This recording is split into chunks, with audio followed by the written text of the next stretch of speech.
ప్రభువైన యేసుక్రీస్తు నామములో మీ అందరికీ కూడా శుభములు తెలియజేసుకుంటున్నాను.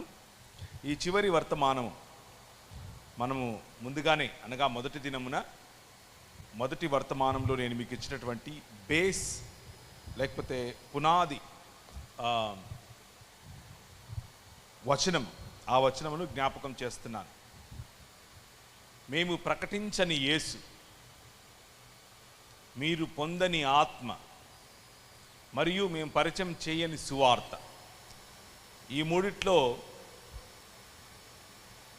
దేనిని ఎవడు ప్రకటించినా అలాంటి వారిని కూడా మీరు ఆదరిస్తే ఇక మీ కర్మ అన్నట్లుగా చెప్పినటువంటి మాట. ఈ సాయంకాల సమయంలో ప్రభువైన యేసుక్రీస్తు యొక్క ఆయన ఇచ్చినటువంటి రక్షణను జ్ఞాపకం చేసుకుంటూ, ఆ రక్షణ సువార్త, మనం నమ్ముతున్నటువంటి రక్షణ సువార్తలో వస్తున్నటువంటి వక్రీకరణలు, ఆ వక్రీకరణలను ఏ విధంగా, లేకపోతే బైబిల్ గ్రంథం చెప్పేటటువంటి సరైనటువంటి సువార్త సమాచారం ఏమిటి అన్న విషయాన్ని మీ ముందు ఉంచుతాను. ఇప్పుడు 9 గంటలు అయ్యింది. కరెక్ట్గా 10 గంటలకు వదిలేస్తాను, మీరు మీ ఇళ్ళకి వెళ్ళిపోదురు. కానీ ఆ 1 గంట నాకే ఇవ్వండి, ఎక్కడికి ఇవ్వకండి, ఎవరికి ఇవ్వకండి. మీరు మీ వంట, మీ పంట, మీ సంబంధాలు, మీ వాట్సాప్ ఇవన్నీ ఉంటాయి, నేను కాదనను, వాటన్నిటినీ కూడా చేయండి. కానీ ఈ 1 గంట వాటి నుంచి కొంచెం పక్కకు వచ్చి దేవుని వాక్యాన్ని మాత్రమే వినటానికి కొంచెం సమయాన్ని కేంద్రీకరించండి, ఏర్పాటు చేయండి. దానివల్ల మనందరికీ కూడా ఉపయోగం అవుతుంది. ప్రభు అయిన యేసుక్రీస్తు చేసినటువంటి నిబంధన నిత్య నిబంధన. ప్రభు అయిన యేసుక్రీస్తు మానవులతో మరియు మానవులను తన తండ్రి అయినటువంటి దేవునితో ఐక్యపరచడానికి చేస్తున్నటువంటి నిబంధన నిత్య నిబంధన. దీన్ని బెరిత్ ఓలాం అని పిలిచారు. బెరిత్ ఓలాం, బెరిత్ ఓలాం అనంటే నిత్య నిబంధన. దేవుడు మనుష్యులతో చేసినటువంటి నిబంధన కూడా నిత్య నిబంధనే. మీకు గుర్తు చేయటం కోసం కొంతమంది లేకపోతే కొంతమంది చెబుతున్నటువంటి విశ్వాస ప్రమాణ ఆధారంగా మానవ చరిత్రను కొన్ని సమయాలలో విభజిస్తూ, అది పాత నిబంధన, అది పాత కాలంలో దేవుడు చేసినటువంటి నిబంధన, ఇప్పుడు క్రొత్త నిబంధన, క్రొత్త కాలంలో దేవుడు చేసిన నిబంధన అంటూ డైసెక్ట్ చేస్తూ మనకు చెప్తూ ఉంటారు. కానీ దేవుని వాక్యము ఏం చెబుతోంది, దేవుని వాక్యము మనతో ఎలా మాట్లాడుతోంది అన్న విషయాన్ని ముందు ఉంచుతాను. మానవుడు దేవుని చేత కలుగు చేయబడ్డాడు. మీరు, నేను, మనమందరం దేవుని స్వరూపము, దేవుని పోలిక చొప్పున చేయబడినటువంటి మానవ సమాజం. ఆయన మనల్ని చూస్తే ఈ ప్రపంచంలో ఉన్నటువంటి సుభిక్షత కనిపించాలి. కారణం ఏమిటి అని అంటే, ఆయన మనల్ని ఏలమన్నాడు, ఆయన మనల్ని పరిపాలించమన్నాడు, ఆయన మనల్ని భూమిని నిండించమన్నాడు, ఆయన మనల్ని దానిపైన రాజ్యం చేయమన్నాడు, అభివృద్ధి చెందమన్నాడు. కనుక ఆయన మనల్ని చూసినప్పుడు ఆయన నిర్మించినటువంటి ఈ దేవాలయం, ఆయన నిర్మించినటువంటి ఆయన నివాస స్థలం అయినటువంటి భూమి ఆకాశముల కలయిక అనేటటువంటి ఏదేను తోట, భూమి ఆకాశముల కలయిక అనేటటువంటి ఏదేను తోట మనకు చెప్పేటటువంటి, లేకపోతే మనం వింటున్నటువంటి ఈ సమాచారంలో అనేక సార్లు గ్నాస్టిసిజం కనిపిస్తుంది. ఎందుకు అనంటే, పరలోకం అక్కడెక్కడో దూరంగా ఉంది, మనం ఇక్కడెక్కడో భూమి మీద ఉన్నాం, మనకు దానికి సంబంధం లేదు, మనం చచ్చిపోతే అక్కడికి వెళతాం అన్నటువంటి సందేశాన్ని వింటూ వచ్చాం. కానీ అది 1840కి ముందు అలా లేదు. జీడిఎం సంఘాలు స్థాపించే సమయంలో అలా లేదు. 1790 మొదలుకొని ఈ ప్రాంతాల్లో జీడిఎం సంఘాలు, జీడిఎం నాయకులు మనకు వేసినటువంటి పునాది అది కాదు. మనకు వేసిన పునాది ఈ ప్రపంచాన్ని విడిచి ఎక్కడికో వెళ్ళటం కాదు. మనకు వేసిన పునాది అక్కడెక్కడో దేవుడు ఉన్నాడు, అక్కడికి మనం వెళ్ళాలి అనేది కాదు. మనకు వేసిన పునాది ఏమిటి అనేది మనం చూద్దాం. కానీ ప్రభు అయిన యేసుక్రీస్తు చెప్పినటువంటి మాటల్లో బెరిత్ ఓలాం, the eternal covenant of God, దేవుడు చేసినటువంటి నిత్య నిబంధనను మనం అర్థం చేసుకునే ప్రయత్నం చేద్దాం. ప్రభువు మనలను, ఈ భూమి ఆకాశముల యొక్క కలయికను, మానవుడు మరియు దేవుడు కలిసేటటువంటి, మానవుడు మరియు దేవుడు ఏకమయ్యేటటువంటి ఒక మందిర నిర్మాణం చేశాడు, ఒక ఆలయ నిర్మాణం చేశాడు. చింతావారిపేటలో చింతావారి కుటుంబ సభ్యులందరూ అన్నదమ్ములే. వీరందరూ కలిసి వారిని రక్షించినటువంటి, వారిని విమోచించినటువంటి దేవుడి కొరకు ఒక ఆలయం కట్టుకున్నారు. అలాగే దేవుడు కూడా మీరు కట్టుకోవటానికి ముందే, మీ ఆలోచనకు ముందే ఆయన ఒక ఆలోచనను, ఒక విశ్వ ప్రణాళికను వేశాడు. ఆ ప్రణాళిక ఏమిటి అని అంటే, మనుష్యులతో పాటి ఆయన వసించటం, మనుష్యులతో ఆయన కాపురం ఉండటం. ఆ మనుష్యులతో కాపురం ఉండేటటువంటి ప్రాజెక్టునే ఆయన ఆదాము హవ్వల ద్వారా మొదలుపెట్టాడు. కానీ మనుష్య సమాజానికి ప్రతినిధులైనటువంటి ఆదాము హవ్వలు, అనగా మనుష్య సమాజానికి మాత్రమే వారు ప్రతినిధులు కాదు సుమా, వారు దేవుని ఆలయంలో, దేవుడు నిర్మించినటువంటి దేవుని మందిరములో, దేవుడు నిర్మించినటువంటి తన ఇంటిలో దేవుని ప్రతినిధి మొదటి వచనం, దేవుని ప్రతిమ రెండవ వచనం, దేవుని ప్రతిబింబం మూడవ వచనం. ఈ మూడు విషయాలు జ్ఞాపకం చేసుకోండి, మీ మనసులో ఉండిపోవాలి. ప్రతినిధి, ప్రతిబింబం మరియు ప్రతిమ.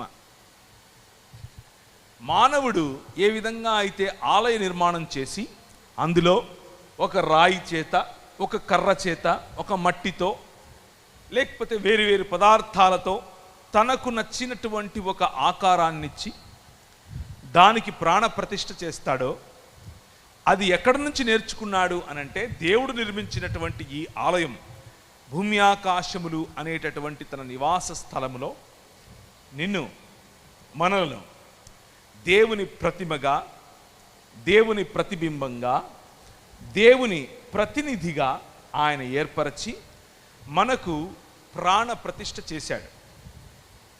ప్రాణ ప్రతిష్ఠ చేసి, నువ్వు దీన్ని, ఇందులో నువ్వు ఫలించు, నువ్వు అభివృద్ధి చెందు, నువ్వు విస్తరించు, నువ్వు భూమిని నిండించు, మరియు దానిని ఏలు అని చెప్పాడు.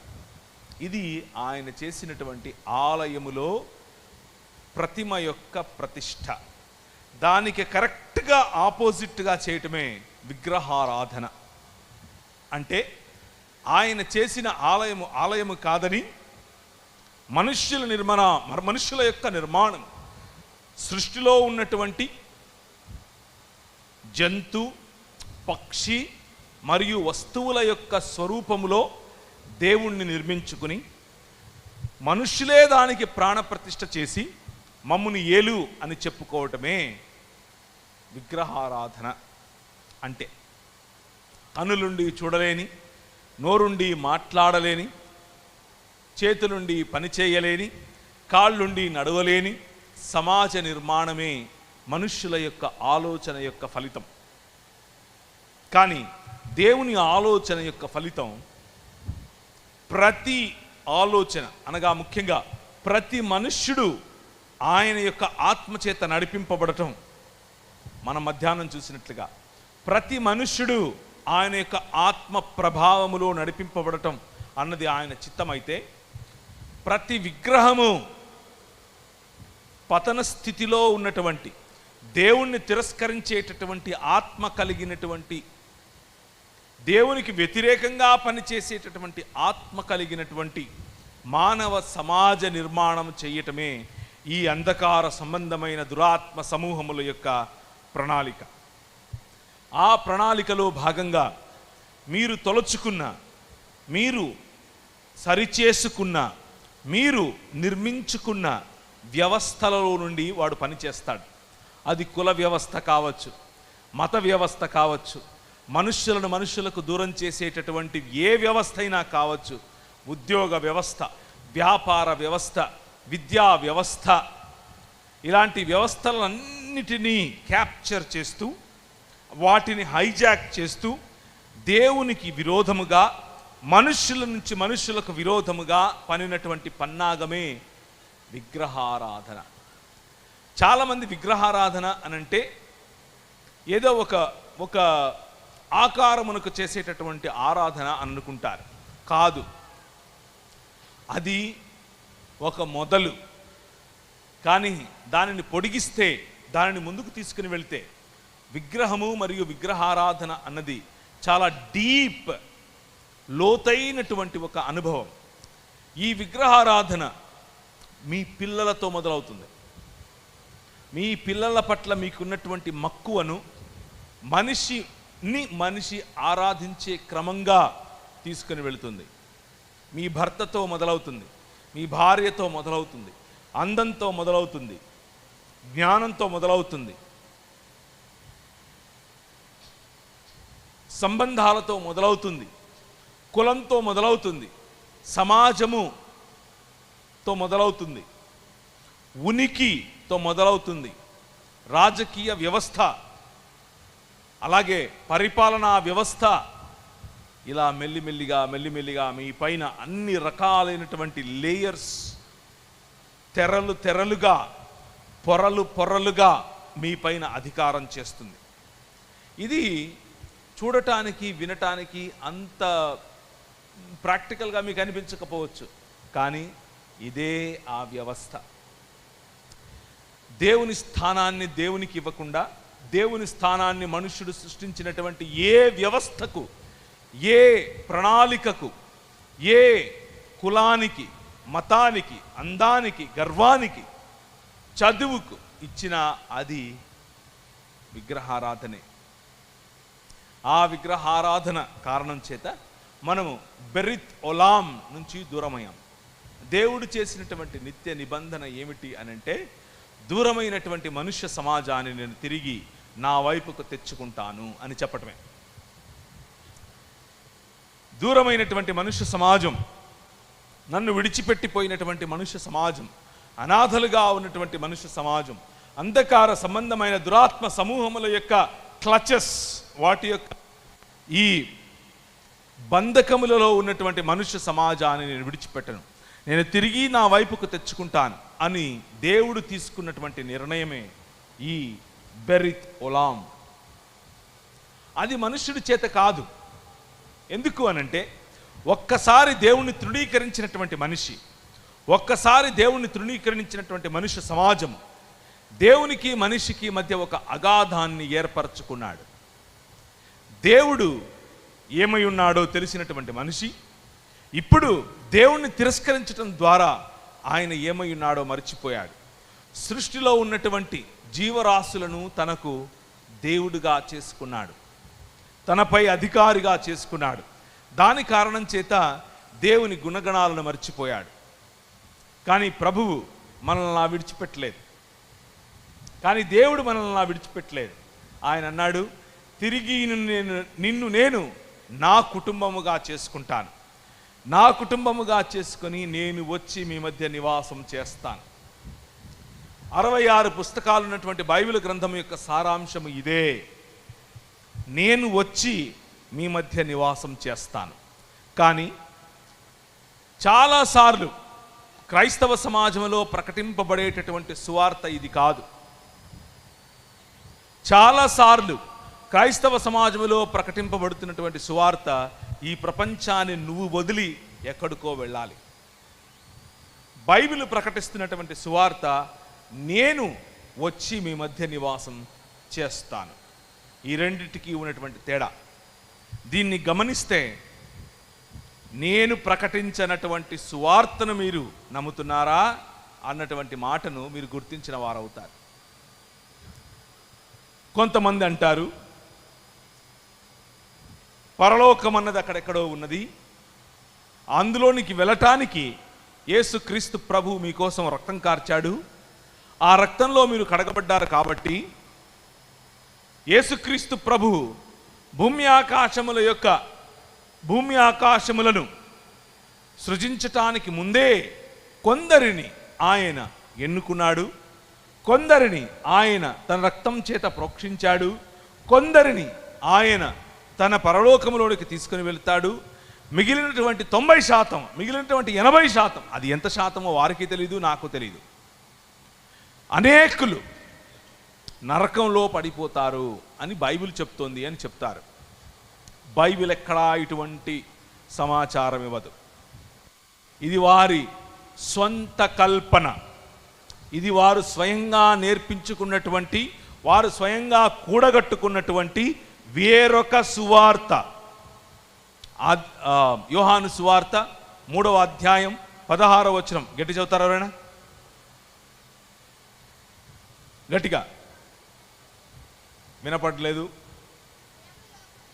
దేవుడు లోకమును ఎంతో ప్రేమించెను కాగా ఆయన తన అద్వితీయ కుమారుడిగా పుట్టిన వాని యందు విశ్వాసముంచు ప్రతివాడును నశింపక నిత్య జీవము పొందినట్లు ఆయనను అనుగ్రహించెను. దేవుడు ప్రేమ మీద వర్కౌట్ చేస్తున్నాడు. తన కుమారుడిగా పంపించినటువంటి వాడి మీద విశ్వాసముంచి వారి కొరకు ఆయన వేచి చూస్తున్నాడు. విశ్వాసముంచటం నీ పని. కానీ వీరు చెప్పే సువార్త ఏమిటి అని అంటే, నువ్వు విశ్వాసం ఉంచాలా ఉంచకూడదా అన్నది కూడా దేవుడే నిర్ణయిస్తాడు. కొంతమంది చెప్పినట్లు శివుడాజ్ఞ లేనిదే చీమైనా కుట్టదు అన్నట్లు, యెహోవా ఆలోచించనిదే నువ్వు తన కుమారుడైనటువంటి యేసుక్రీస్తును నమ్మాలా నమ్మకూడదా, నీ పైన అధికారం, నీకు ఆ అధికారం లేదు అని చెబుతారు. నువ్వు అలా నమ్మటానికి వీలుండలేదు అని చెబుతారు. ఇది దేవుని వాక్యమునకు విరుద్ధం. Choose today. నువ్వు ఎన్నుకో. యెహోషువ అన్నాడు, నా మట్టుకు నేనైతే నువ్వు నా కుటుంబమును ఏం చేస్తాం? యెహోవానే సేవిస్తాం. మీరేం చేస్తారో నాకు తెలీదు, నేను నా కుటుంబం యెహోవానే సేవిస్తాం. It's a choice given to you. నువ్వు ఎన్నుకోవాలి. నీ దగ్గర చాయిస్ లేదు, ఆయనే నిర్ణయించి పంపించాడు అని చెప్పేటటువంటి సువార్త, అది సువార్త కాదు, అది దుర్వార్త. చాలామంది స్నేహితులు, నాకు తెలిసినటువంటి స్నేహితులు, ఈ వాక్యాన్ని వీళ్ళ యొక్క థియాలజీని అడ్డం పెట్టుకుని ఏమంటున్నారు అని అంటే, అరే మీ దేవుడు అంతగా నన్ను ప్రేమిస్తే, ఇదిగో నేను లాజరు పక్కన పడుకొని ఉన్నాను, నేను చచ్చిపోయిన స్థితిలో ఉన్నాను, ఆయనే వచ్చి నాతో మాట్లాడితే నన్ను లేపుకుంటాడు, మధ్యలో నువ్వెందుకు నాకు సువార్త చెప్తున్నావు అంటున్నారు. ఆయన లేపుకుంటాడులే, మధ్యలో నువ్వెందుకు నాకు చెప్పేది అంటున్నాడు. నువ్వు చెప్పినా నేను వినను కదా. ఎందుకు అని అంటే డివైన్ ఎగ్జాస్టివ్ డిటర్మినిజం అంటున్నారు. అనగా దేవుడే అన్నిటినీ నిర్ణయిస్తాడు. ఆయన నిర్ణాయక చిత్తంలో నేనుంటే నేను రక్షింపబడతాను. నువ్వు మళ్ళా చెప్పేది ఏంటి నాకు? ఆయన నిర్ణాయక చిత్తంలో నేనుంటే నేను పరలోకం వెళ్ళిపోతాను, నువ్వేది మళ్ళా చెప్పేది నాకు అన్నటువంటి తర్కం. కానీ దేవుని వాక్యం అలా చెప్పటం లేదు. చూజ్ యీ టుడే. ఈరోజు నీ ముందు మంచి మరియు చెడుల యొక్క 2 మార్గాలు కనిపిస్తున్నాయి. ఏది నిర్ణయించుకో అని చెప్పేటటువంటి సువార్త నిజమైన సువార్త. గ్నాస్టిసిజం చెప్పేటటువంటి సువార్త, మీలో కొందరు ఎలీట్, మీలో కొందరు విశేషమైనటువంటి జ్ఞానానికి అర్హులు, వారికి మాత్రమే దేవుడు కొన్ని విశదపరుస్తాడు. ఆ విశదపరిచినటువంటి వారిని మాత్రమే దేవుడు తన వైపుకు తీసుకుంటాడు. అదే వార్తే ఈ వార్త. ఇది సువార్త కాదు, కేవలం వార్త. ఏంటా వార్త? దేవుడు కొందరిని మాత్రమే తన సన్నిధికి ఏరుకుని మిగిలిన వారందరినీ నరకప్రాయులుగా చేస్తాడు. కానీ బెరిత్ ఒలాం, ప్రపంచములకు, సృష్టి యావత్తుకు, సకల మానవ సమాజానికి ఆయన చేసినటువంటి ప్రతిజ్ఞ అది కాదు. ఆయన చేసిన ప్రతిజ్ఞ ఏమిటి? నేను మిమ్మల్ని విడిచిపెట్టను. ఎప్పుడెప్పుడు చేశాడు? మనుష్యుల సమాజము వారి ఆలోచనలోని, ఊహలోని, క్రియలోని సమస్తము కేవలము ఎల్లప్పుడూ చెడ్డదిగా ఉంది అని ఆయన గుర్తించినప్పుడు హీ రిపెంటెడ్.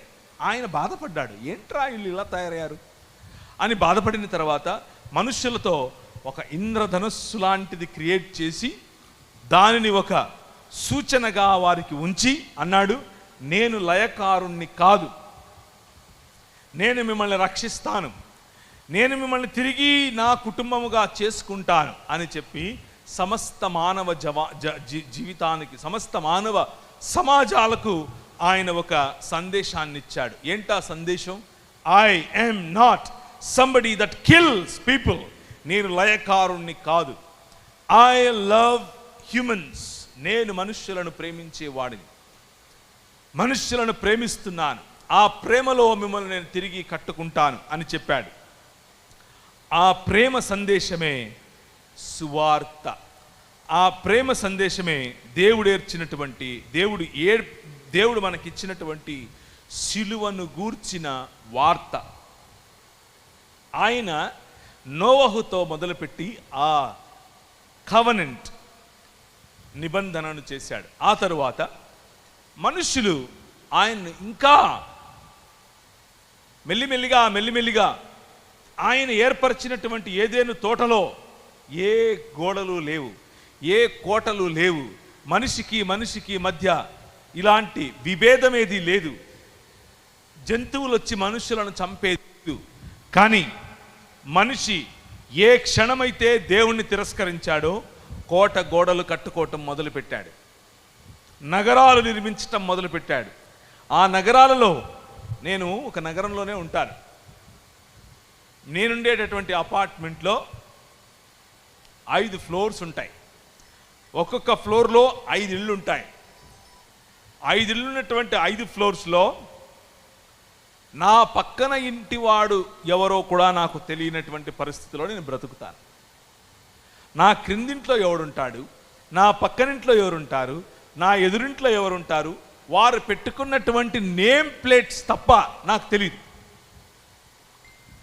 మహా అయితే వారి దగ్గరికి వెళ్ళి కనిపించినప్పుడు హలో బ్రదర్ అంటాను, అంతకుమించి ఏమీ లేదు. నగరముల యొక్క నిర్మాణం వెనకున్నటువంటి ఈ ప్లానింగ్ ఇదే.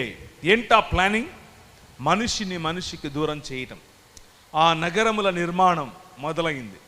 నగరముల నిర్మాణం ఎప్పుడు మొదలైంది అని అంటే, నగరములు, వాటి చుట్టూ గోడలు, వాటికి ఒక పెద్ద గేటు ఎందుకు మొదలైంది అని అంటే, సృష్టి మనిషికి విరోధమైంది, మనిషికి విరోధమయ్యాడు. మనిషి విరోధమై, సృష్టి మనిషికి విరోధమై భయంకరమైనటువంటి ఈ పరిస్థితుల్లో ఉండగా మనిషి తన స్వకల్పన చేత, తన సొంత ఆలోచన చేత అడ్డుగోడలు కట్టుకోవటం మొదలుపెట్టాడు, అపార్ట్మెంట్స్ కట్టుకోవటం మొదలుపెట్టాడు, కోట గోడలు కట్టుకోవటం మొదలుపెట్టాడు, నగర నిర్మాణం చేయటం మొదలుపెట్టాడు. ఇలా నగర నిర్మాణం చేస్తూ అంచెలంచెలుగా పెరిగినటువంటి మనిషి తనలో ఉన్నటువంటి ఈ పాపపు ఆలోచన పతన స్థితికి వెళ్ళేంతగా వెళ్ళిన తర్వాత ప్రభు అయిన యేసు ప్రభు వారికి చేసినటువంటి నిబంధన, మిమ్మల్ని నా విడిచిపెట్టను అన్నటువంటి నిబంధన, ఆయన వారిని మిమ్మల్ని రక్షిస్తాను అని చెప్పినటువంటి నిబంధన. ఆ నిబంధన నోవహుతో మొదలై మనిషి సివిలైజేషన్ తర్వాత సివిలైజేషన్, అనగా నాగరికత తర్వాత నాగరికత ఆయన నిర్మిస్తూ వెళ్ళాడు. నిమ్రోదు సమయంలో పక్కన వాడి భార్య కావాలనుకున్నాడు. నిమ్రోదు సమయంలో ఒక్క భార్య సరిపోదనుకున్నాడు, ఒక్క స్త్రీ సరిపోదనుకున్నాడు, నాకు ఇంకా కావాలనుకున్నాడు. ఆటబొమ్మగా స్త్రీని మార్చి తనకు ఆనందం ఇచ్చేటటువంటి ఒక ఆబ్జెక్ట్గా స్త్రీని మార్చి తెచ్చుకున్నాడు. అలా తండ్రి హయాములో, భర్త హయాములో, మరియు బాలుడు అనగా తనకు పుట్టినటువంటి కొడుకు హయాములో స్త్రీ బ్రతకాలి అన్నటువంటి నిర్ణయాలు చేసుకున్నటువంటి మనిషి నుంచి స్త్రీని రక్షించాలి, ఈ మనుష్య సమాజాన్ని రక్షించాలి. ఎలా? ఆయన చేసినటువంటి బెరిత్ ఒలాం ఎలా సమృద్ధిగా ప్రజలకు వెళ్ళాలి. ఈ నిమ్రోదు సమయం నుంచి కొంచెం ముందుకు వస్తే మెసపటోమియా సమాజం, మెసపటోమియా అనేటటువంటి నాగరికతలో మనుష్యులు దేవుణ్ణి ధిక్కరించి, దేవుణ్ణి తిరస్కరించి వారు ఏర్పరచుకున్నటువంటి విగ్రహములను పూజిస్తూ స్త్రీలను దూరం పెడుతూ, స్త్రీలను ఆట వస్తువుగా చేసుకుంటూ, పిల్లలకు హక్కులు లేకుండా, పెద్దలకు హక్కులు లేకుండా, వయోవృద్ధులకు హక్కులు లేకుండా, నీ వయసు అయిపోయింది, నువ్వు చచ్చిపో అని చెప్తున్నట్లుగా విగ్రహములకు అర్పితములుగా వారి జీవితాలను నాశనకరమగు వారు కుదుర్చుకున్నటువంటి, వారు వేసుకున్నటువంటి తందూరి, లేకపోతే దాన్ని ఏమంటారు, నిప్పుల గుండా వెళ్ళేటటువంటి ఒక విధానాన్ని ఏర్పరచుకున్నారు. నిప్పుల గుండా వెళుతున్నారు. ఈ మెసొపొటేమియా సమాజంలో పెద్ద పెద్ద నగరాలు, పెద్ద పెద్ద విగ్రహాలు, పూజలు. కారణం మనిషి వాటన్నిటికీ బానిస అవటం, మనిషి వాటి ముందు తలవంచటం, స్త్రీని వాటి ముందు తలవంచేలా చేయటం. పురుషాహంకారంతో నేను మనిషినయ్యాను అనుకుంటున్నటువంటి పురుషుడు నిజానికి ఈ సృష్టికి బానిస అవటం. సృష్టికి బానిస అయినటువంటి పురుషుడు స్త్రీని బానిసగా చూడటం, పిల్లలను బానిసగా చూడటం, పెద్దవాళ్లను ఇక అవసరం లేని వాళ్ళగా చూడటం. అలా ఉన్నటువంటి పరిస్థితుల్లో ఒక్క కుటుంబాన్ని ఎన్నుకున్నాడు దేవుడు. ఆయన పేరే అబ్రహాము. అబ్రహాము, చిత్తము ప్రభా, come on, come out of this civilization, ఈ నాగరికత నుంచి బయటికి రా, నేను నిన్ను ఒక మహా పట్టణము, ఒక మహా రాజ్యముగా చేస్తాను. మన ప్రయాణం పట్టణాల నుండి రాజ్యం వైపుకు, మన ప్రయాణం ఒక తోటలో నుండి పట్టణానికి వెళ్ళింది, ఇప్పుడు పట్టణాన్ని నుండి రాజ్యం వైపుకు ప్రయాణిస్తోంది. ఆ ప్రయాణములో అంతములో ఒక పట్టణమే దిగి వస్తుంది. తన భర్త కొరకు అలంకరింపబడినటువంటి ఒక పట్టణముగా, పెండ్లి కూతురు వలె పైనుంచి దిగి వచ్చేటటువంటి యెరూషలేము మన మధ్యలో దిగి వస్తోంది. అది ఒక పట్టణమే, కానీ ఆ పట్టణానికి చుట్టూ గోడలున్నప్పటికీ ఆకర్షణకే గోడలు. పట్టణానికి ఉన్నటువంటి గేట్స్ తెరవబడి ఉంటాయి. అందరి కోసం భూరాజులు వారి మహిమని మోసుకొని ఆ పట్టణంలోనికి బయలుదేరతారు, ఆ పట్టణంలోనికి వస్తారు. అటువంటి ప్రయాణమే మానవ ప్రయాణం, అదే సువార్త. ఈ సువార్త చాలా సంకుచితముగా కేవలము 2 పాయింట్లలో చెప్పేటటువంటి సువార్త కాదు. ఈ సువార్త విశ్వ కళ్యాణానికి సంబంధించినటువంటి సువార్త. ఈ సువార్త మానవులను తిరిగి మనుష్యులుగా మార్చేటటువంటి సువార్త. ఈ సువార్త దేవుడు తన ప్రణాళికను సమృద్ధిగా ఈ ప్రపంచంలో నిర్వర్తించేటటువంటి సువార్త. ఆ సువార్త మనకు అందిందా లేదా అనేదే ప్రశ్న. మెసొపొటేమియా నాగరికతలో దేవుడు మనుష్యుని తిరస్కరించిన కారణం చేత దేవుడు ఏర్పరచుకున్నటువంటి అబ్రహాము తన కుటుంబము ద్వారా ఆయన చెప్పాడు, 400 పైచిలుకు సంవత్సరాలు నీ పిల్లలు, నీ పిల్లల పిల్లలు వాళ్ళు ఐగుప్తు దేశంలో ఉంటారు. మెసొపొటేమియా ఈ ప్రపంచాన్ని ఏలేటటువంటి సూపర్ పవర్గా ఉంది. ఇప్పుడు ఆ సూపర్ పవర్ అన్నది మెసొపొటేమియా నుంచి ఐగుప్తు వైపుకు వెళుతోంది. ఐగుప్తు వైపుకు వెళుతున్నటువంటి ఆ నాగరికతను దేవుడు ముందే గమనించాడు. నేను ఆ ఐగుప్తు ద్వారా, ఐగుప్తులో మీ పిల్లలను పంపించడం ద్వారా నేను ఈ ప్రపంచాన్ని ఆశీర్వదించేటటువంటి నేను ఐగుప్తు ద్వారా ఈ ప్రపంచాన్ని ఆశీర్వదిస్తానని చెప్పినటువంటి దేవుడు అబ్రహాము కుమారుడైనటువంటి యోసేపును అక్కడికి ముందే పంపించాడు. కరువు కాలములో మనకేదైనా భోజనము దొరుకుతుందా అన్నటువంటి ఆలోచనలో వెళ్ళినటువంటి ఇశ్రాయేలు పిల్లలు అక్కడ 400 పైచిలుకు సంవత్సరాలు అభివృద్ధి చెందారు, విస్తరించారు. భూమిని నిండించేంతగా లక్షలాదిగా వారి యొక్క జనాభా పెరిగింది.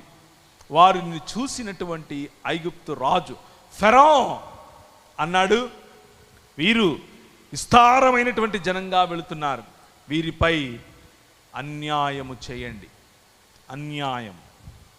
సువార్త అన్యాయమునకు వ్యతిరేకముగా వచ్చినటువంటి వార్త.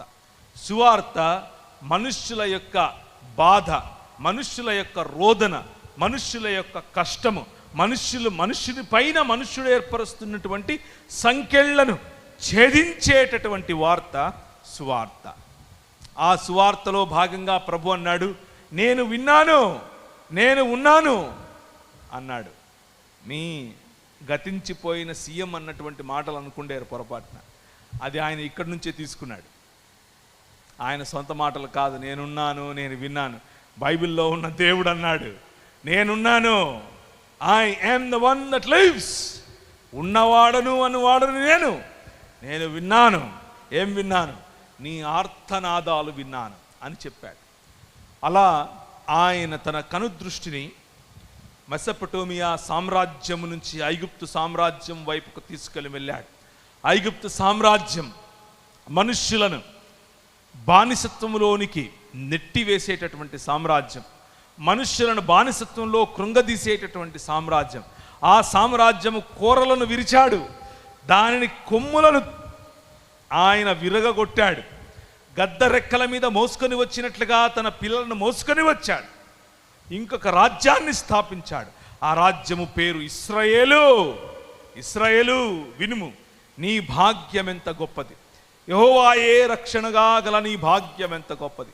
అన్యజనులు ఈ ముందు నీతో ఏకీభవించినట్లు వాళ్ళు నాటకాలు చేస్తారు, వేషాలేస్తారు, కానీ వారి ఉన్నత స్థలములను తొక్కుతావు అని చెప్పాడు.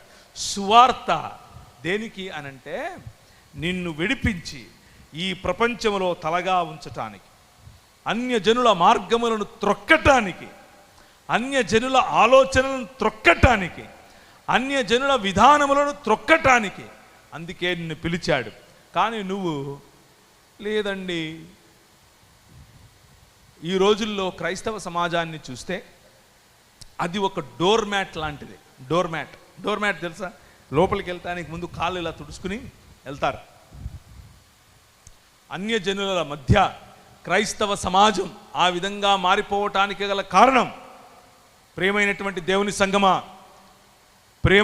దేవుని సంఘమా జ్ఞాపకం ఉంచుకోండి, మన పిలుపు అది కాదు. మన పిలుపు అన్యజనులను దేవుని యొక్క తలగా ఉండటం, అన్యజనులలో మనము వెలుగుగా ఉండటం,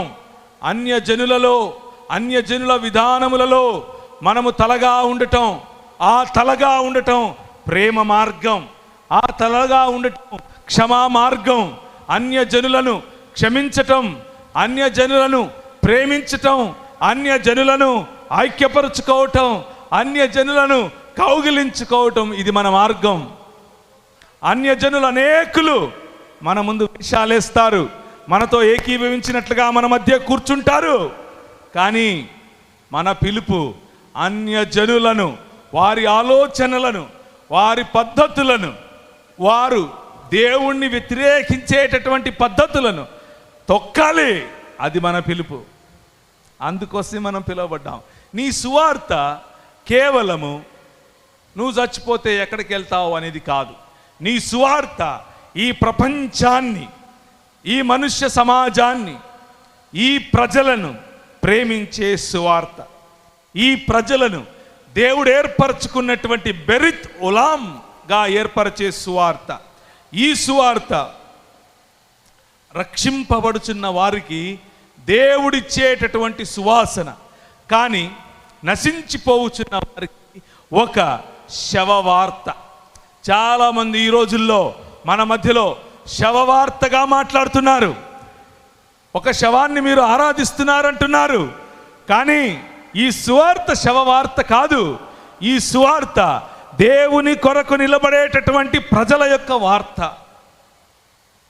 దేవుని ప్రేమను చాటేటటువంటి వార్త. దేవుని ప్రజల యొక్క దేవుని ప్రేమను చాటే వార్తలో భాగంగా మనం యోసేపు ఏ విధంగా అయితే ఈ ఇశ్రాయేలు సమాజం కోసం మాత్రమే కాకుండా ప్రపంచం యావత్తు కోసము తను నిలువ చేసినటువంటి వనరులను ఇచ్చాడో, పంచాడో, ఆ విధంగా మనం ప్రపంచానికి కావలసినటువంటి వనరులను పంచటం కోసం ఇక్కడ ఉన్నాం. కేవలం క్రైస్తవ సమాజం మాత్రమే, మళ్ళీ చెప్తున్నాను, క్రైస్తవ సమాజం మాత్రమే ఆ సమాజంలో సభ్యులు కాని వారి కోసం ఉనికిలో ఉంది. మళ్ళీ చెప్పనా, కేవలం క్రైస్తవ సమాజం మాత్రమే ఆ సమాజంలో సభ్యులు కాని వారి కోసం ఉనికిలో ఉంది. మన పరిస్థితి, మన పిలుపు ఏమిటి అని అంటే, మన సమాజంలో లేని వారి కోసం మన బాధ, మన సమాజంలో లేని వారి కోసం మన తపన, మన సమాజంలో లేని వారి కోసం మన వనరులను పంచటం, అదే క్రీస్తు పిలిచినటువంటి పిలుపు. ఆ పిలుపులో భాగంగానే బెరిత్ ఓలాంలో భాగంగానే యోసేపు ఐగుప్తు సమాజంలో ఉన్న వారిని ఆశీర్వదించాడు. ఐగుప్తు ద్వారా ప్రపంచములను ఆశీర్వదించాడు. దేవుడు మనుషులను ఏర్పరచుకుంటాడు, కానీ ఆ మనుషులను ఏర్పరచుకొని భూమిలో నుండి తీసేసి ఇంకేదో ప్రపంచంలోనికి తీసుకొని వెళ్ళటం కోసం కాదు, ఆ మనుషులను ఏర్పరచుకొని ప్రపంచములను ఆశీర్వదించటం కోసం ఏర్పరచుకుంటాడు. ఐగుప్తు అయిపోయింది, ఇశ్రాయేలు సమాజం ఏర్పడింది, దేవుని రాజ్యం ఏర్పడింది. ఆ ఏర్పడిన రాజ్యంలో నేనే మీకు రాజును అని దేవుడు చెబుతూ ఉంటే, ఆయన గద్దరెక్కల మీద మోసుకొని వచ్చినట్లు మిమ్మల్ని మోసుకొని వచ్చాను అని చెబుతూ ఉంటే, ఇశ్రాయేలు మాత్రం నువ్వు మాకు రాజుగా వద్దు, మాకు కనిపించే రాజు కావాలి అని అడిగారు. మనుషుని యొక్క ఆలోచన దేవుని ఆలోచనకు కరెక్ట్గా ఆపోజిట్గా ఉంటుంది అని చెప్పటానికి ఇశ్రాయేలే ఒక ప్రమాణం. ఏ మనుష్యులనైతే ఈ అంధకార సంబంధమైన దురాత్మ సమూహాల నుంచి విడిపించాలని దేవుడు తన ప్రణాళికను వేశాడో, ఆ మనుష్యులే ఇప్పుడు మాకు అంధకార సంబంధమైన దురాత్మ సమూహముల యొక్క పరిపాలనే కావాలి అని చెప్పారు. నువ్వొద్దు, ఆయన అన్నాడు నేను నీకు రాజును, ఐ యామ్ ద కింగ్ అంటే ఇశ్రాయేల్ అంది కాదు, మాకు కనిపించే రాజు కావాలి. మా రాజు వెళుతూ ఉంటే ముందు ఇద్దరు గుండాలు వెనక ఇద్దరు గుండాలు వెళ్ళాలి. మా రాజు కారు వెళుతూ ఉంటే ముందొక కారు వెనక కారు వెళ్ళాలి.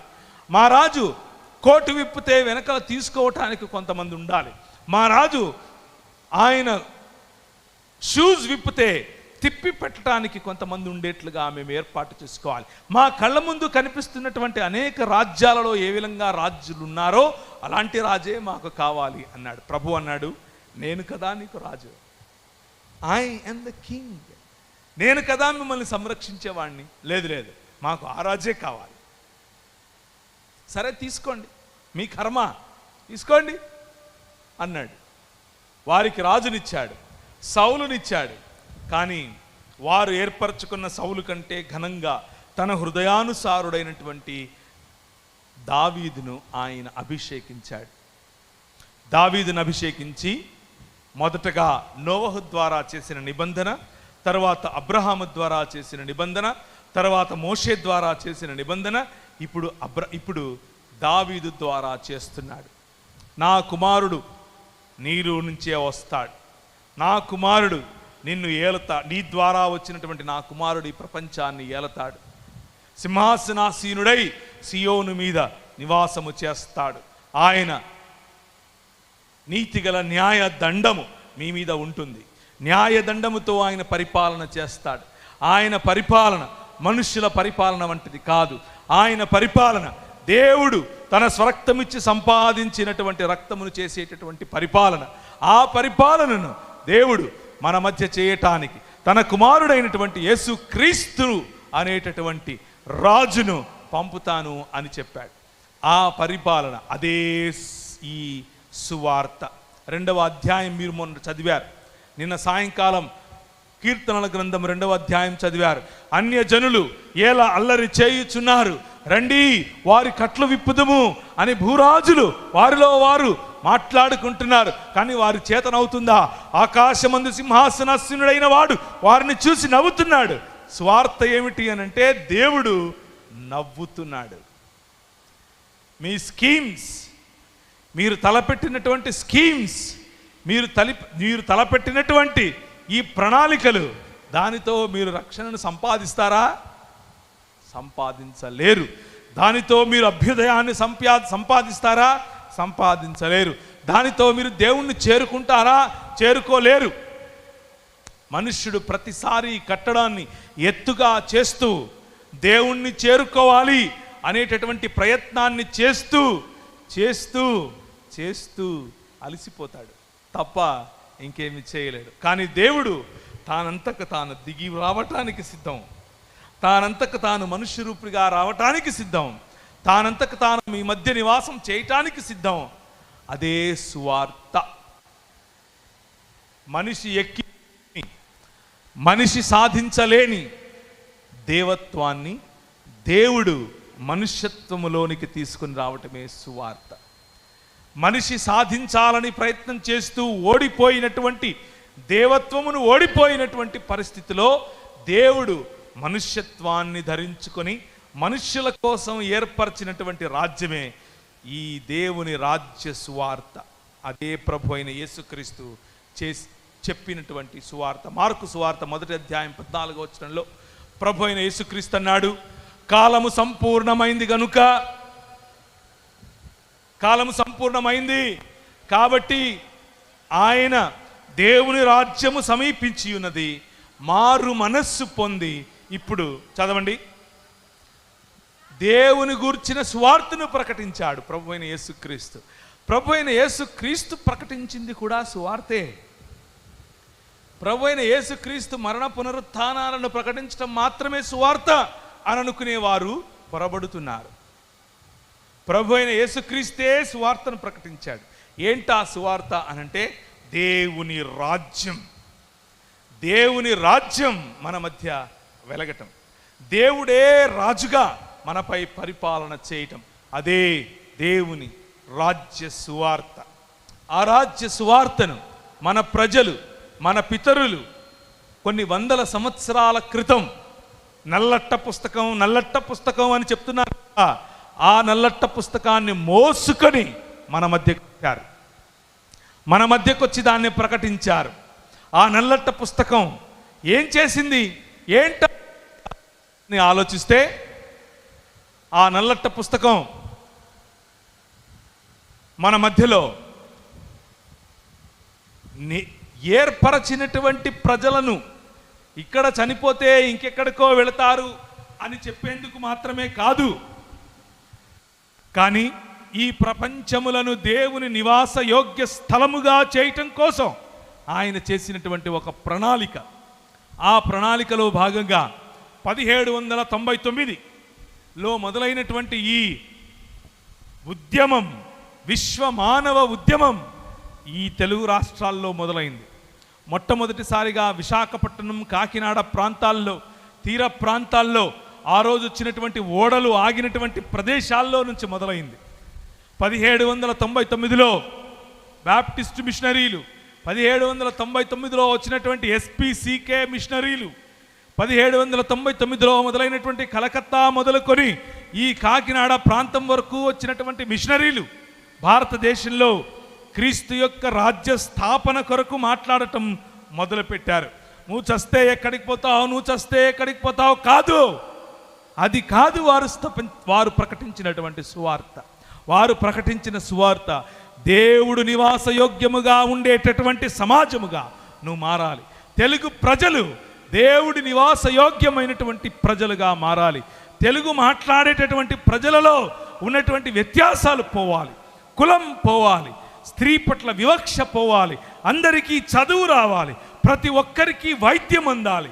ఇది సువార్త. ఆ సువార్తను ప్రకటించడం కోసం 1799లో మొదలైనటువంటి ఆ ఉద్యమం మెల్లిమెల్లిగా ఇంతై దానియేలు ఒకానొక సమయంలో ప్రవక్తగా ఉన్నటువంటి దానియేలు చూసినటువంటి ఒక నిదర్శనం, ఆయన చూసినటువంటి ఒక కళ, ఒక దర్శనం. ఆ దర్శనంలో ప్రభు అయిన యేసుక్రీస్తు ఆయనకు ఒక పెద్ద విగ్రహమును చూపించాడు, ఒక పెద్ద ప్రతిమను చూపించాడు. తల బంగారముగా ఉంది, భుజములు వెండిగా ఉన్నాయి, ఉదర భాగము అది ఇత్తడితో ఉంది, కాళ్ళు ఇనుముతో ఉంది, పాదములు ఇనుము మరియు మట్టి కలిసినటువంటిదిగా ఉంది. ఇనుము మరియు మట్టి కలిసినటువంటి సమాజము ఒకరితో ఒకరు పొత్తు కలిసినట్లుగా ఉంటూనే, మనమందరము బంధువులము అంటూనే మన మధ్యలో చిచ్చు పెట్టినటువంటి సమాజం. నువ్వు దళితుడివి, నువ్వు మాలవు, నువ్వు మాదిగవు, నువ్వు బొడగము, నువ్వు జంగము, నువ్వు ఫలానా, నువ్వు అది, నువ్వు వనవాసివి అంటూ వెలివేసినటువంటి సమాజం. కానీ ఏ చేతి సహాయము లేకుండా తీయబడినటువంటి రాయి ఇంతింతై మహాపర్వతం అవుతుంది. ఆ మహాపర్వతమైన రాయి ఒక్కసారి వచ్చి కాకినాడ, విశాఖపట్నం ఈ తీర ప్రాంతాల్లో పడితే ప్రజల మధ్యలో ఉన్నటువంటి వ్యత్యాసాలు, ప్రజల మధ్యలో వారు కట్టుకున్నటువంటి కులం, వారు కుట్టుకున్నటువంటి మతం, వారు ఏర్పరచుకున్నటువంటి వ్యత్యాసం, వారు ఏర్పరచుకున్నటువంటి నువ్వు స్త్రీవి నేను పురుషుని అన్నటువంటి వ్యత్యాసం పటాపంచలైపోయింది. ఏ చేతి సహాయము లేకుండా తీయబడినటువంటి ఈ రాయి ఇంతింతై మహాపర్వతమై ఈ ప్రాంతంలో సువార్తనాదముగా పడితే సమాజం ఒకటైంది, సమాజం ఐక్యపరచబడింది, చదువుకోవడం మొదలుపెట్టారు. నాకు విడుదనిచ్చినటువంటి ప్రియమైనటువంటి మీ సంఘ పెద్దలు వారు అన్నారు, వారి కొడుకు ఇప్పుడు మిషిగన్లో ఉంటారట, వారి పిల్లలు ఏజీ బిఎస్సి ఒకరు, అలాగే పెద్ద పెద్ద చదువుల్లో చదువుకున్నటువంటి వారు. ఎలా సాధ్యం ఇది? ఒరేయ్ నాగిగా, ఒరేయ్ ఎల్లిగా, ఒరేయ్ మల్లిగా, నువ్వు పెంట కుప్పల్లో ఉండాలి, నువ్వు అక్కడే ఉండు అని చెప్పిన సమాజంలో తలమానికముగా, మణిమక్కుటముగా ప్రజలను తీర్చిదిద్దేటటువంటి ఈ ఆలోచన ఎక్కడి నుంచి పుట్టింది? 66 పుస్తకాలు ఉన్నటువంటి నీ చేతిలో ఉన్నటువంటి బైబిల్ గ్రంథం ఒకసారి అయితే చూపిస్తారా? సువార్త. నువ్వు చచ్చిపోతే పరలోకం పోతావా, నువ్వు చచ్చిపోతే పరలోకం పోతావా? That is not the gospel. అది కాదు మీ జీవితాలకు వెలుగు, మీ జీవితాలకు పునర్నిర్మాణం, స్త్రీకి గౌరవం, స్త్రీకి బట్టలు వేసుకునే అధికారం. నేను ఎక్కడి గురించో మాట్లాడట్లేదు, మీ గురించే మాట్లాడుతున్నాను. ఈ తీర ప్రాంతాల్లో కాకినాడ, విశాఖపట్నం, అలాగే పైకి వెళితే ఒడిస్సా, కిందికి వెళితే బందరు ప్రాంతం, ఒంగోలు వరకు స్త్రీలు బట్టలు వేసుకోవటానికి, పై వస్త్రం వేసుకోవటానికి అధికారం ఉండేది కాదు. ఇప్పుడు చూడండి, చక్కగా సీతాకోక చిలకల్లాగా మంచి మంచి చీరలు కట్టుకొని మంచి మంచి బ్లౌజులు వేసుకుని వచ్చారు. కారణం ఏంటంటారు? ఒకసారి మీ బైబిల్ అయితే చూపిస్తారా? This is the reason. ఇది కారణం. ఈ బైబిల్ కారణం చేత మీరు మాత్రమే కాదు, మీ చుట్టుపక్కల ఉన్న వాళ్ళందరూ చీరలు కట్టుకుంటున్నారు, మీ చుట్టుపక్కల వారందరూ జాకెట్లు వేసుకుంటున్నారు, గౌరవప్రదమైనటువంటి జీవన విధానాన్ని జీవిస్తున్నారు. కారణం ఏంటంటారు? సువార్త. ఈ సువార్త ఒక వెలుగు వలె వెలిగింది కాబట్టి 1799 మొదలుకొని వచ్చినటువంటి సువార్త మన జీవితాల్లో అభ్యుదయాన్ని, మన జీవితాల్లో వెలుగును, మన జీవితాల్లో చదువును తీసుకొచ్చింది. కాబట్టి మనం ఈరోజు అడుగుతున్నాం, మన పిల్లలు అమెరికా, ఆస్ట్రేలియా, న్యూజిలాండ్, లండన్ వగేరా వగేరా వగేరా ప్రాంతాల్లో బ్రతుకుతున్నారు. కారణం ఏంటి? నువ్వు సస్తే పరలోకం పోతావా, నేను యేసు ప్రభు తీసుకొని ఎక్కడికి వెళ్తాడు, అది కాదు.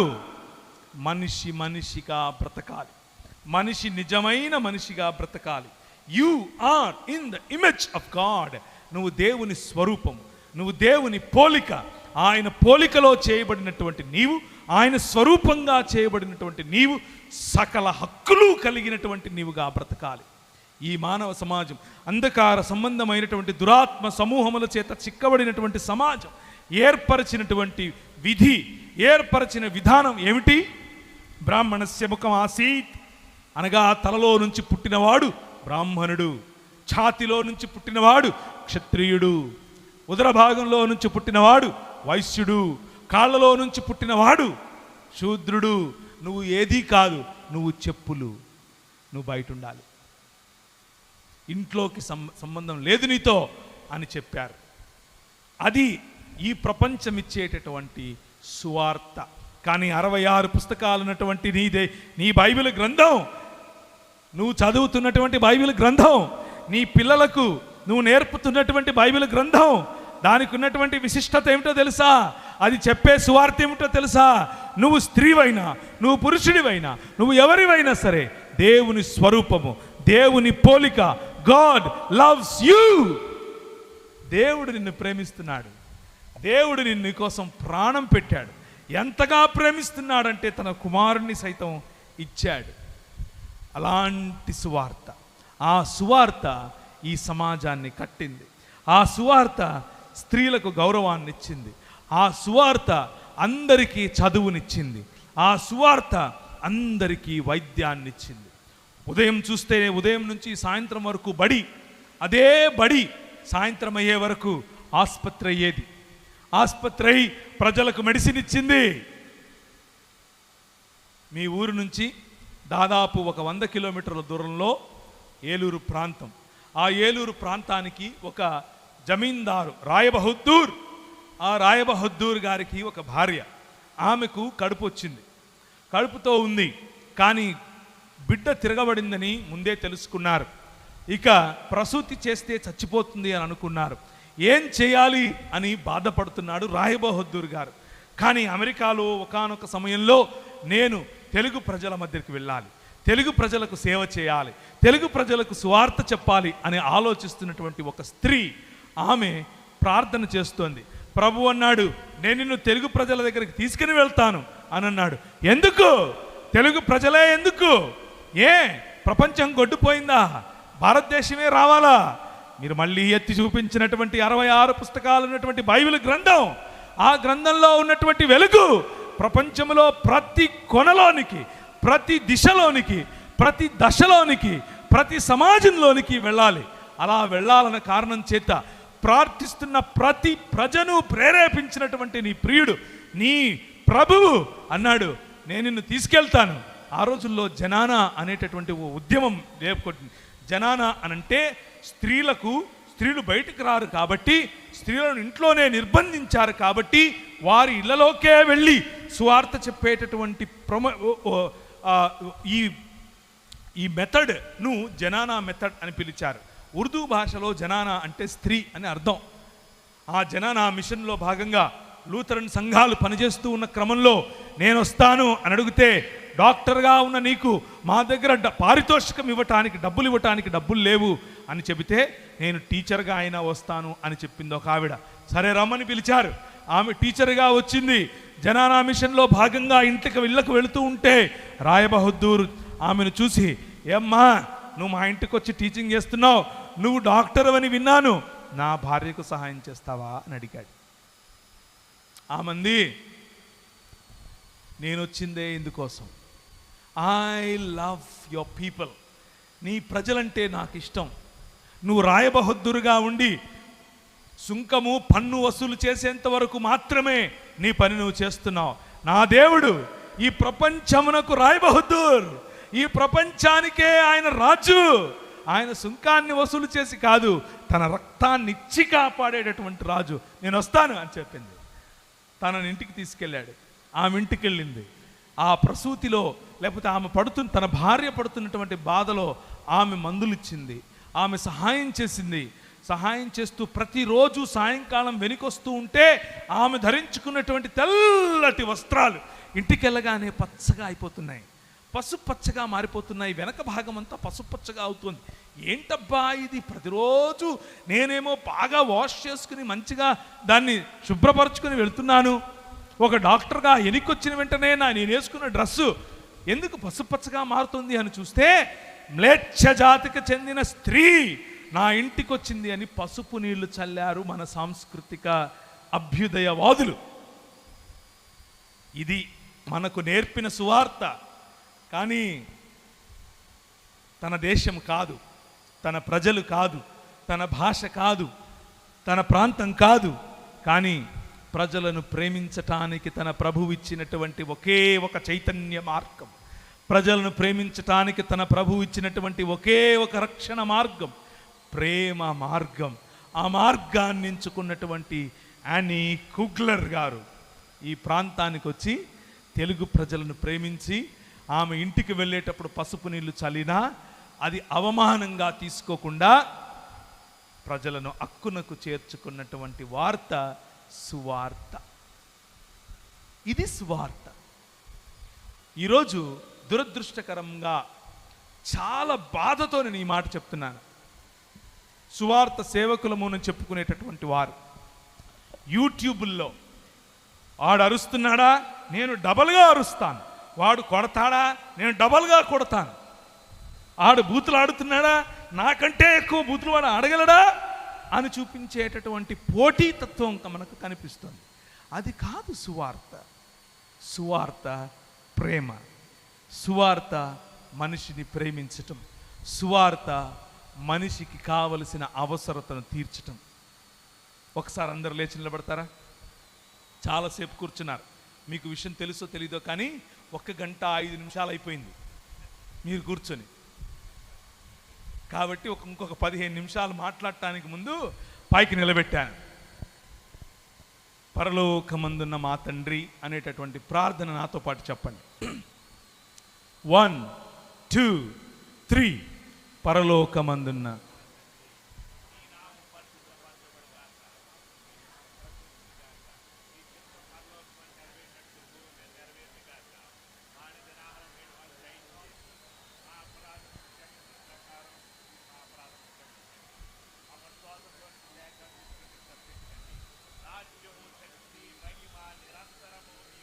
మీ పక్కనున్న వాళ్ళతో చెప్పండి, రాజ్యం దేవునిది, నీది కాదు,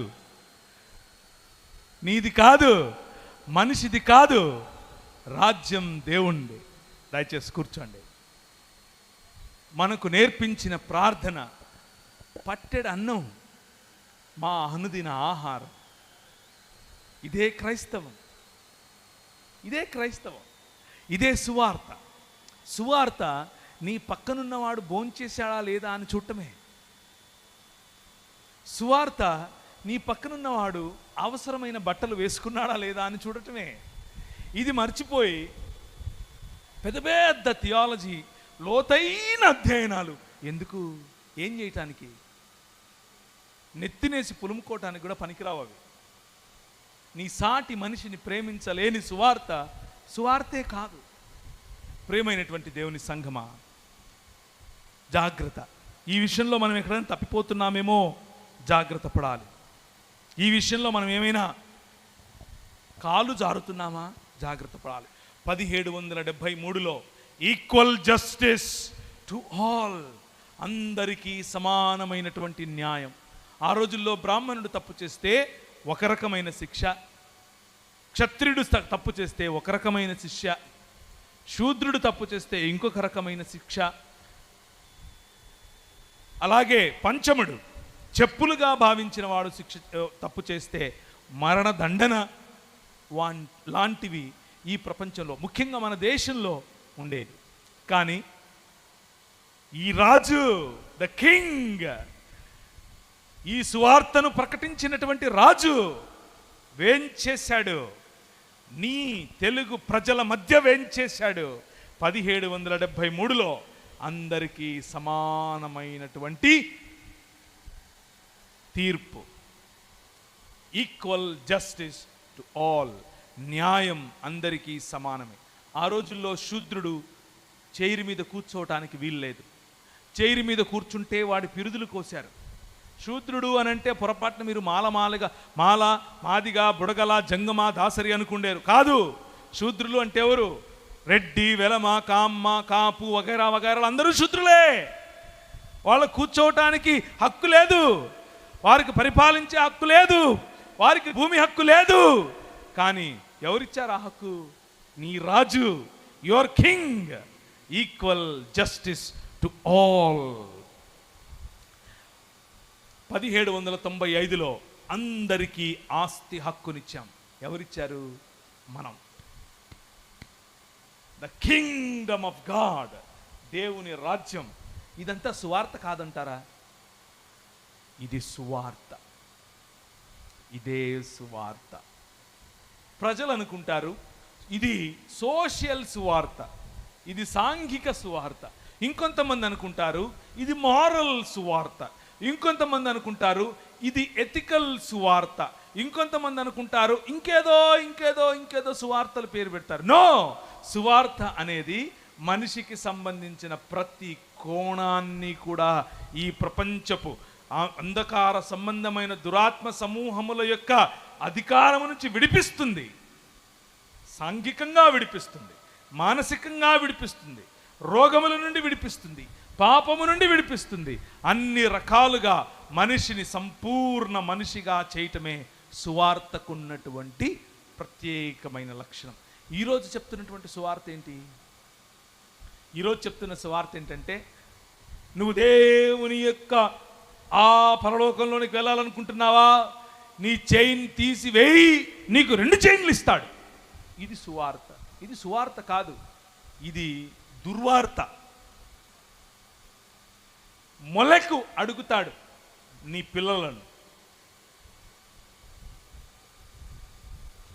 బయలుదేవుడు అడుగుతాడు నువ్వు సంపాదించిన ధనాన్ని, కియ్యు దేవత అడుగుతుంది నీ చేతిలో ఉన్నటువంటి నూనెను, నక్షత్ర దేవత అడుగుతుంది నీ వస్తువులను. ఏమిచ్చి నేను యెహోవా నిన్ను దర్శించుదును? వేలాది నదులంతా విస్తార తైలమిత్తునా? ఇదంతా మనుషుల యొక్క మనుషులు అడుగుతున్నటువంటి ప్రశ్నే. దానికి సమాధానంగా ప్రభు అంటున్నాడు, మనుష్యుడా ఎన్నిసార్లు చెప్పాలరా నీకు? ఎన్నిసార్లు చెప్పినా నీకు అర్థం కాదా? టీవీలో నుంచి అడుగుతున్నారు, మీ దగ్గరకు వచ్చి అడుగుతున్నారు, నువ్వు అది ఇస్తే నేను ఇది ఇస్తా, నువ్వు అది ఇస్తే నేనేమైనా ఒక ట్రాన్సాక్షనల్ దేవుణ్ణి అనుకుంటున్నారా? నాతో మీరు వ్యాపారం చేస్తారా?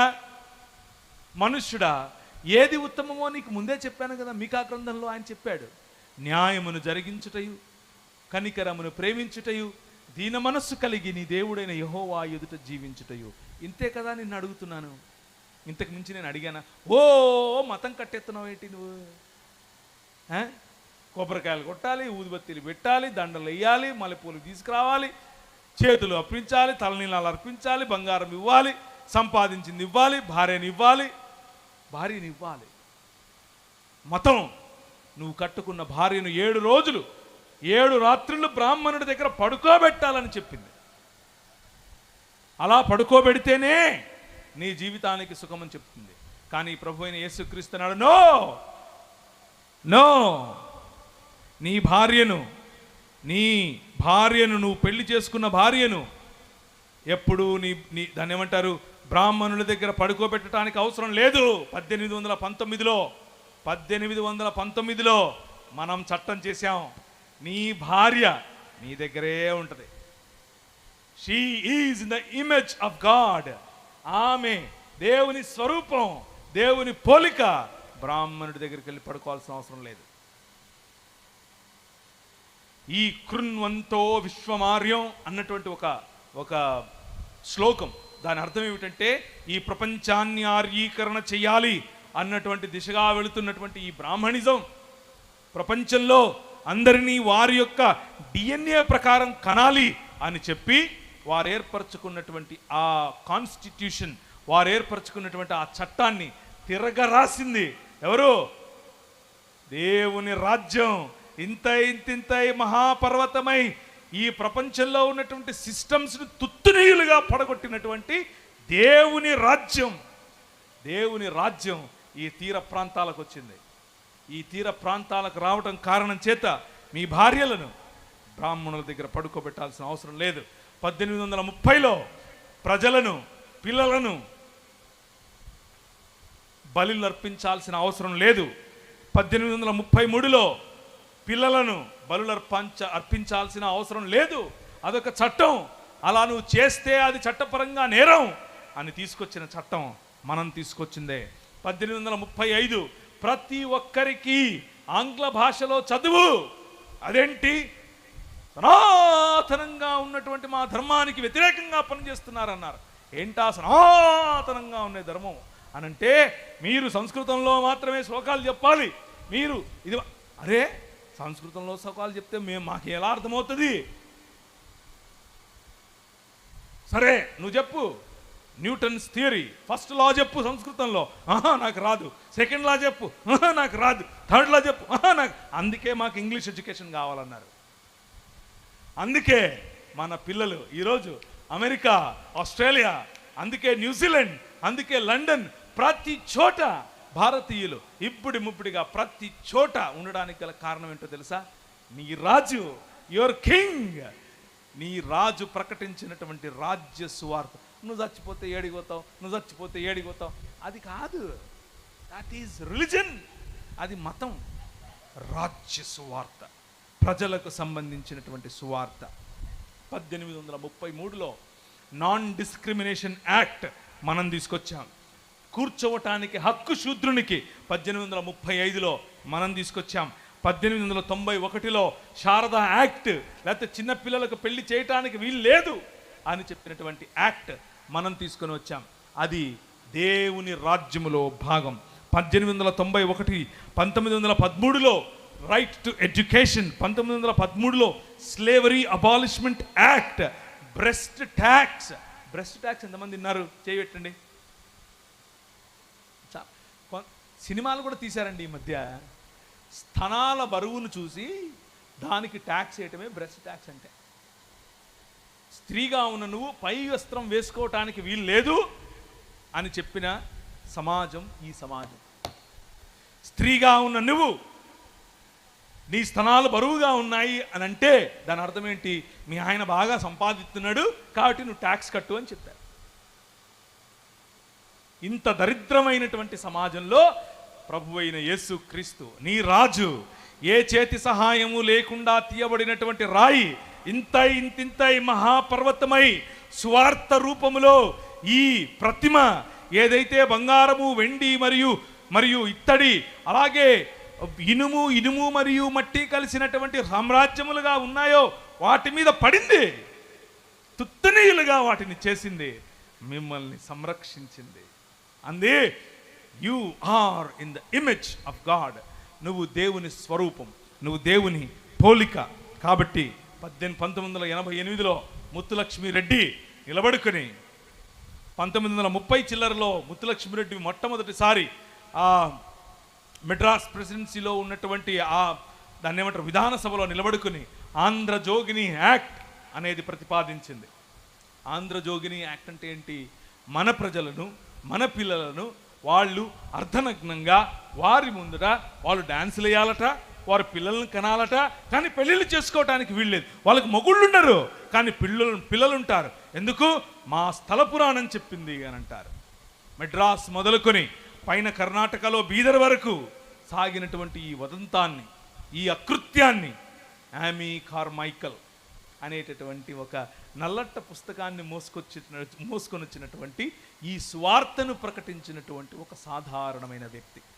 ఆమె వచ్చి ఆమెను కొడితే, ఆమె నడుము విరగొడితే 20 సంవత్సరాలు మంచం పట్టింది. 20 సంవత్సరాల్లో 20 సంవత్సరాలు 20 పుస్తకాలు స్త్రీయోద్ధరణ కోసమే పనిచేసింది, స్త్రీయోద్ధరణ కోసమే పుస్తకాలు రాసింది. అది that is the Kingdom of God and that is your king. నీ రాజు అది. నువ్వు చస్తే పరలోకం పోతావా, నువ్వు చస్తే పరలోకం పోతావా? ఎక్కడున్నాం మనం? జీడిఎం సంఘాలకు వేసినటువంటి పునాది ఇది కాదు. జీడిఎం సంఘాలకు వేసినటువంటి పునాది మానవోద్ధరణ. జీడిఎం సంఘాలకు వేసినటువంటి పునాది ప్రపంచోద్ధరణ.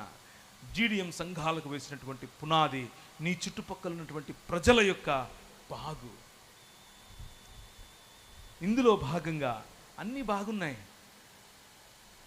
క్రిస్మస్ వచ్చింది, పండుగలు వస్తున్నాయి, అన్నీ వస్తున్నాయి పోతున్నాయి. అమ్మ ఎక్కడుందో తెలీదు, అమ్మ తిందో లేదో తెలీదు, అత్త ఎక్కడుందో తెలీదు, అత్తకు భోజనం పెట్టడం ఇష్టం లేదు. నేను మాత్రం ఆదివారం రాగానే మంచిగా తయారై బైబిల్ పెట్టుకుని ఎక్కడికి వెళ్తాను? Do you think that is gospel? అది అనుకుంటున్నారా గాస్పల్ అంటే? No, that is religion. అది నీ మతం. మతంలో ఉంటే పోతావు, ఎందుకు పనికి రాకుండా పోతావు. సువార్త మతం కాదు మిత్రమా. సువార్త మనిషిని ప్రేమించటం, సాటి మనిషిని గౌరవించటం.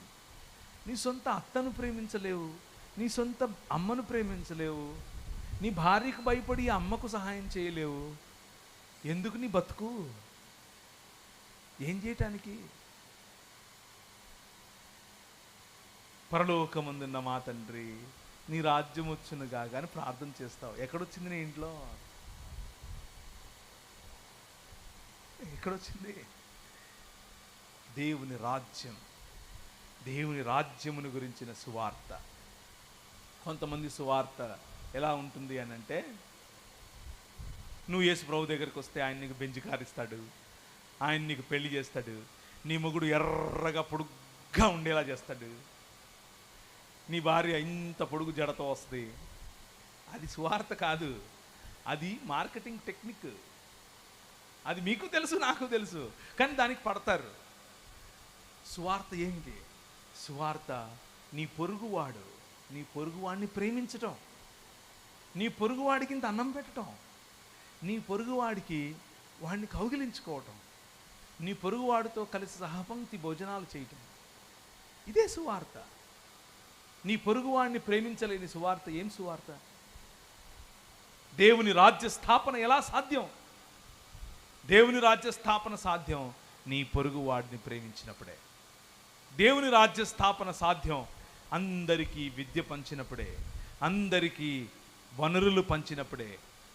ఈ లోక మర్యాదలో ఉన్నటువంటి ప్రతి అంధకార సంబంధమైన దురాత్మ సమూహముల అధికారము నుండి బయటికి వచ్చినప్పుడే. అలా బయటికి రావటానికి గల ఏకైక మార్గం, నీ రాజు నీకు ఇచ్చినటువంటి మార్గం, నీ పొరుగువాడిని ప్రేమించటం, నీ పొరుగువాడితో కలిసి సహజీవనం చేయటం, ప్రేమించటం, గౌరవించటం. అందరికీ సమానమైనటువంటి జీవన విధానం, అందరికీ సమానమైనటువంటి హక్కులు, అందరికీ సమానమైనటువంటి ఆస్తి, అందరికీ సమానమైనటువంటి విద్య, అందరికీ సమానమైనటువంటి వైద్యం, వగేరా వగేరా వగేరా. ఇదే కదా సువార్త. ఇది సోషల్ సువార్త కాదు, ఇదే బైబిల్ సువార్త. ఆఖరిగా ముగించడానికి ముందు ఒక్కసారి యెషయా గ్రంథం 61 చదివి ముగిస్తాను. యెషయా గ్రంథం 61వ అధ్యాయం. ఒకరోజు ప్రభు అయిన యేసు క్రీస్తు తన వాడుక చొప్పున ఒక సమాజ మందిరానికి వెళ్ళాడు. సమాజ మందిరానికి వెళితే ఆయన చేతికి ఒక యెషయా గ్రంథపు చుట్టనిచ్చారు. ఆయన తీసి చదువుతున్నాడు. ఇది లూకా సువార్త 4వ అధ్యాయంలో మీరు చూడొచ్చు. ఏం చదువుతున్నాడు అంటే ఇప్పుడు చదవండి. 61వ అధ్యాయం యెషయా గ్రంథం. ప్రభువగు యెహోవా ఆత్మ నా మీద ఉన్నది, దీనులకు సువర్తమానమును ప్రకటించుటకును యెహోవా నన్ను అభిషేకించెను, నలిగిన హృదయము గల వారిని దృఢపరచుటకును, చెరలోనున్న వారికి విడుదల కలుగజేయుటకును, బంధింపబడిన వారిని విముక్తి ప్రసాదించుటకును, యెహోవా హితవత్సరమును ప్రకటించుటకును,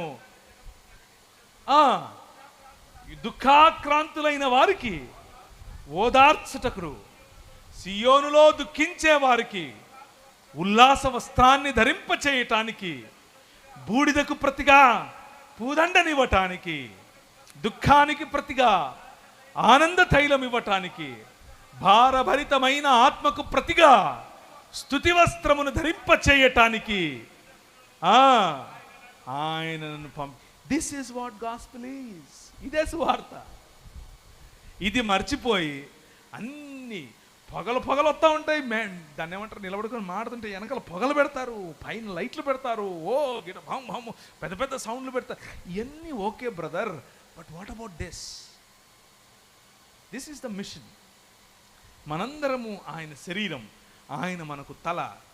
ఆయన అభిషేకం తల మీద నుంచి ఎక్కడికి పారుతుంది? శరీరమునికే పారుతుంది.